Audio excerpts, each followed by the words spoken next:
Bonjour, aujourd'hui il pleut, il nous reste deux possibilités, la sieste ou le bricolage. Et aujourd'hui je vais m'intéresser au bricolage et au bricolage pour les débutants. La première chose qu'on veut faire quand on est débutant en bricolage, c'est placer une étagère. On ne sait pas dans quoi on va percer et on ne sait pas quelle forêt ou quelle mèche on doit utiliser. Le tuto d'aujourd'hui, c'est un tuto pour bien différencier les 4 familles de forêts. Ces 4 grandes familles de forêts sont les forêts pour percer le bois, les forêts pour percer les métaux, l'acier, le fer, le cuivre, l'aluminium, etc. Les forêts pour percer les carrelages, la faïence, le verre, et les forêts pour percer le béton. On va voir maintenant de plus près chacun de ces 4 forêts. Le premier de ces forêts, c'est un forêt pour percer le bois. Tous les bois, bois dur, bois tendre. Vous pouvez voir ici qu'il a, pour le reconnaître, une petite pointe en bout de forêt. Cette petite pointe va servir, je vous le montrerai tout à l'heure, à positionner correctement le forêt pour le perçage. Tous les forêts dédiées au bois ont cette petite pointe de centrage. C'est comme ça qu'on les reconnaît. Les forêts dédiées aux métaux, ici, ont une forme conique, là, à peu près 110 degrés. Ces forêts n'ont pas d'autres caractéristiques que cette tête conique. C'est comme ça qu'on reconnaît les forêts à métaux. Les forêts dédiées au béton, à la brique, à la pierre, ressemblent aux forêts à métaux, avec la différence, ici on le voit, qu'il y a à l'extrémité du forêt une plaquette rapportée, une plaquette en matériau beaucoup plus dur que le corps du forêt. Cette plaquette va permettre de défoncer le parpaing, la brique, la pierre et tous les matériaux similaires, le plâtre, etc. C'est à cette plaquette rapportée que l'on reconnaît les forêts pour le béton, les forêts qu'on appelle forêts à béton. Et enfin, les forêts dédiées au verre ou à la faïence. On les reconnaît comme pour les forêts à béton, c'est une tige métallique avec en bout une plaquette rapportée beaucoup plus dure. Car le verre et la faïence sont beaucoup plus durs que le béton ou que la brique. Ces forêts ici sont dédiées au verre, mais vont nous permettre de percer et de faire des avant-trous de manière avantageuse dans la faïence ou le carrelage. Je vous montrerai tout à l'heure comment on s'y prend. Pour percer dans le bois, comme ici, nous allons donc avoir besoin de ce forêt à bois, mais il va falloir savoir où on veut percer. On monte le forêt dans la perceuse. Il faut venir positionner la pointe que je vous ai montré tout à l'heure sur le forêt à bois exactement à l'endroit où on veut percer, et c'est son utilité première. Elle va nous permettre de centrer et de rester exactement à la place où on voulait faire le perçage. Ensuite, on peut venir percer à l'endroit désiré. Voilà, la pointe nous a permis de ne pas partir à droite, à gauche, en avant ou en arrière.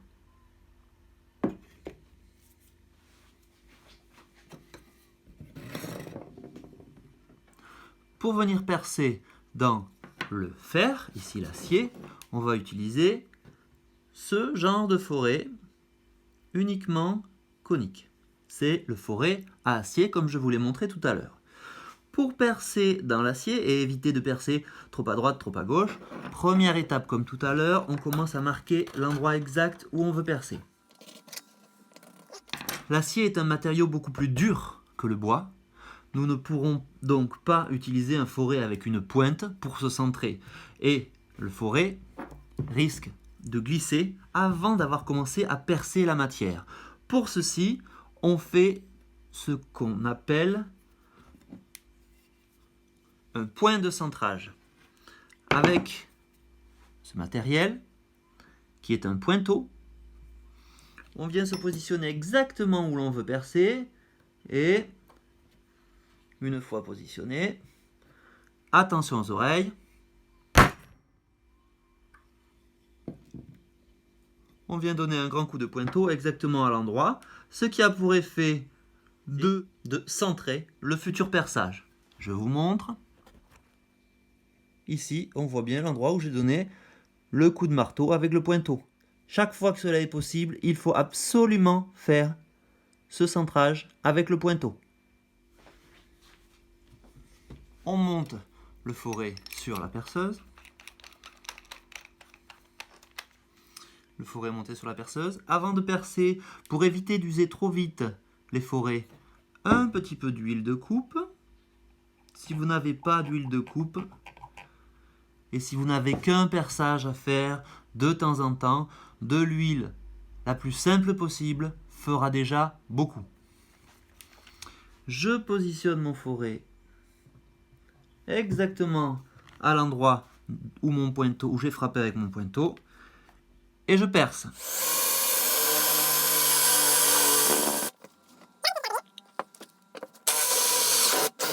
Voilà, j'ai traversé. Bien entendu, percer de l'acier, comme ici, demande beaucoup plus d'effort que de percer du bois comme tout à l'heure. Ça peut vous prendre plusieurs minutes.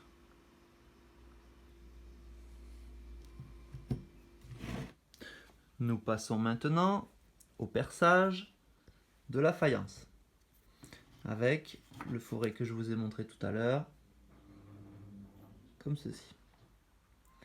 Encore une fois, la première étape est de marquer l'endroit où l'on veut percer. Pour tracer sur de la faïence, ici du carrelage, le crayon à papier, comme tout à l'heure, n'est pas très adapté. Il glisse et on ne voit pas où l'on trace. Un feutre sera plus adapté. Donc on mesure.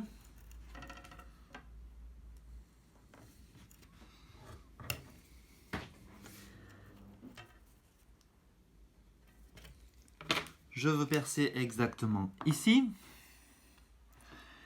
Je monte le forêt sur la perceuse.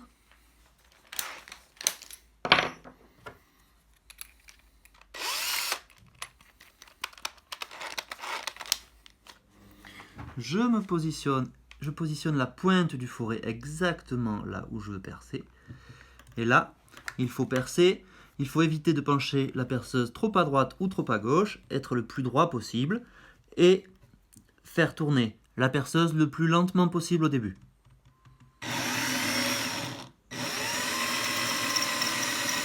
À partir du moment où un premier petit trou a été amorcé, on peut accélérer.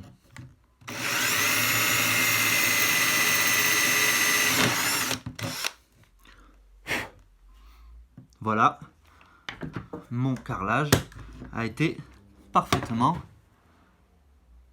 percé.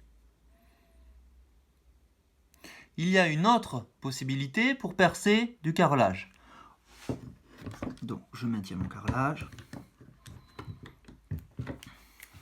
Je veux percer ici. Je vais me servir de ce forêt pour faire juste le point de centrage. Je me positionne. Je tourne doucement avec mon forêt.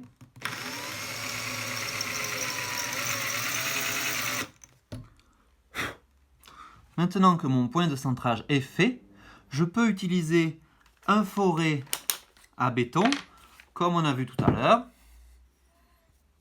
comme ceci. Un forêt à béton du diamètre duquel je veux percer. Le pointage fait avec mon forêt à verre va guider le forêt à béton.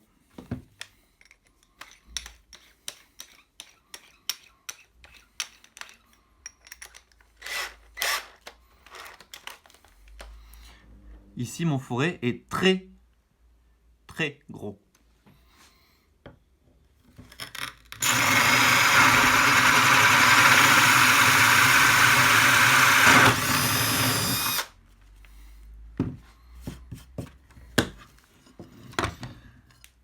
Et voilà, voilà le perçage. Si j'avais directement commencé à percer avec le fourré à béton, j'aurais risqué de partir, de glisser à droite, à gauche, étant donné que la surface du carrelage est très glissante. Passons maintenant au perçage directement dans le béton ou la brique. Nous avons ici un magnifique mur en brique, on le voit ici, recouvert de plâtre. Pour percer ce mur-là, il va nous falloir un fourré qu'on appelle fourré béton. Ce fourré comme ceci. Pour pouvoir percer, comme les autres fois dans les autres matériaux, il faut déjà marquer, repérer où l'on veut le perçage. Donc, là, je veux mon perçage. Là. Avant de pouvoir percer mon mur, il va falloir trouver la bonne position sur la perceuse. Voilà.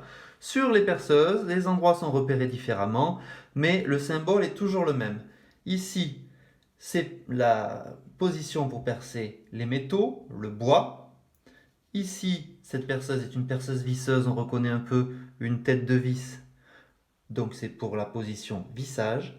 Et là, on reconnaît un marteau, et c'est toujours pareil, que ce soit une perceuse sans fil, une perceuse filaire, un perforateur. La position marteau, c'est la position percussion. Et c'est cette position-là qu'il faut repérer sur votre perceuse pour pouvoir percer avec un fourré à béton, dans le béton, la brique, la pierre, etc. Donc là, je décale la position de ma perceuse sur la position percussion. Maintenant, nous allons pouvoir percer le mur à l'endroit où je l'ai repéré. Voici de retour au mur. J'ai ma perceuse en position percussion, le petit marteau. Je me positionne avec la pointe du fourré exactement à l'endroit où je veux percer. Je commence toujours par faire tourner doucement, comme tout à l'heure pour le carrelage, doucement la perceuse, et vous allez entendre la différence avec la position percussion la perceuse vient donner des coups dans le mur pour le perforer. C'est le petit tac tac tac caractéristique d'une perceuse en position percussion. Voilà, je suis passé à travers de la brique. J'ai un beau trou bien cylindrique réalisé avec mon fourré à béton. Ici, c'est dans la brique, donc ça va relativement vite. Dans du béton, et du béton vibré encore plus, ça peut prendre plusieurs minutes comme dans de l'acier.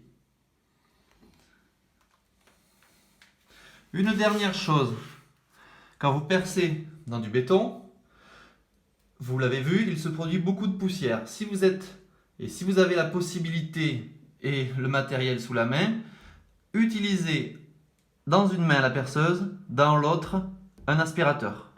Particulièrement dans la brique, la poussière de brique est assez compliquée à ramasser une fois qu'elle est par terre. J'espère que ce tuto sur le perçage et les forêts vous aura plu et aura été clair. Si vous avez besoin, si vous avez envie de différents tutos sur différents sujets en tant que débutant pour vous permettre de comprendre mieux le bricolage, n'hésitez pas à me le demander. Je me ferai un plaisir de vous expliquer ce qui vous pose problème. Merci beaucoup et à bientôt.